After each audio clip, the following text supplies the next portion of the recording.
I want to get your reaction to the stunning developments overnight. This is your region. You've spent your career understanding and knowing. Just break it down for us. Yes, well, stunning definitely sums it up. This was certainly not on my 2024 bingo card. No foreign policy expert could have seen this coming this year, just as I don't think that we could have seen coming the weakness that we're seeing, that club of baddies, as I like to call them, where you have Iran, Hezbollah, Russia, obviously, Syria's government, where they've been put on the defense. They've spent their resources. They're distracted. They're put back on their heels. And that has all played in, as you just discussed, that has played into Assad's weakness.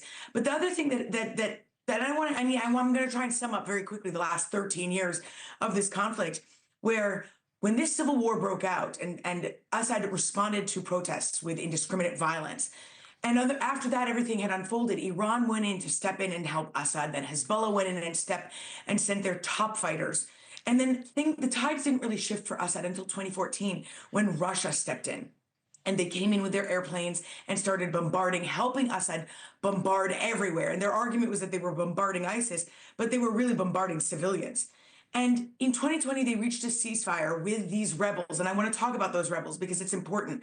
They reached this ceasefire with these rebels, and Assad controlled about 70% of Syria, the northwest of Syria, but the very, very top northwest, very small area, was governed by these rebels that have now taken over.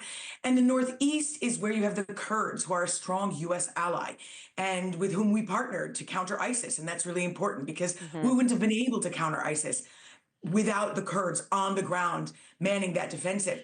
And so we have 900 troops there protecting them, supporting them, and ensuring that ISIS doesn't reemerge.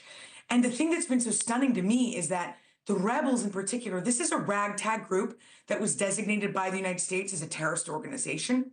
They're called Hayat Tahrir al-Sham, or HTS.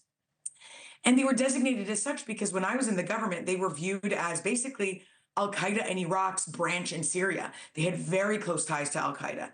And then over the years since then, they have disavowed any ties to terrorism. They have definitely cut off their ties to Al-Qaeda in particular. But make no mistake, they are still an Islamist militia. They still rule in a conservative, extreme Islamic way.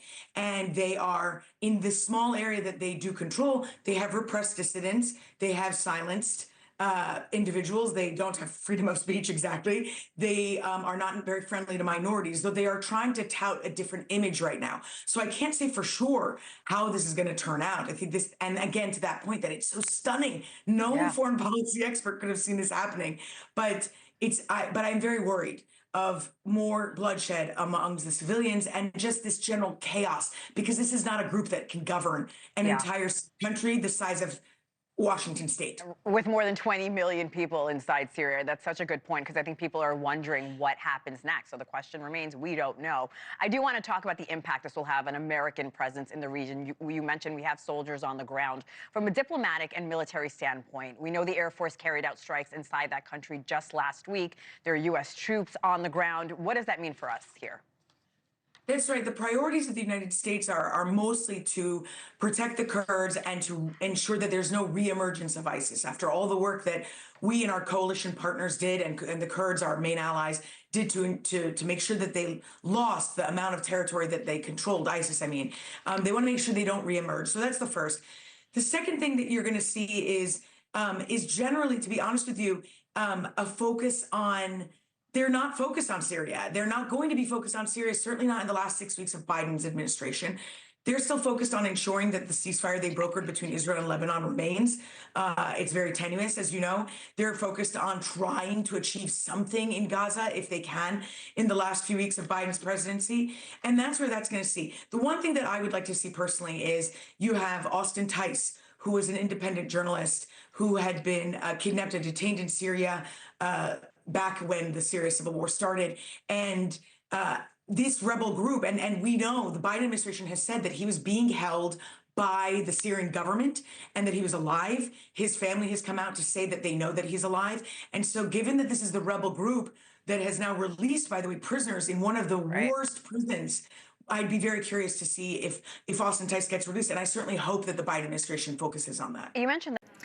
Thanks for watching. Go to joinnn.com to find NewsNation on your television provider. And don't forget to click the red subscribe button below to get more of NewsNation's fact-driven, unbiased coverage.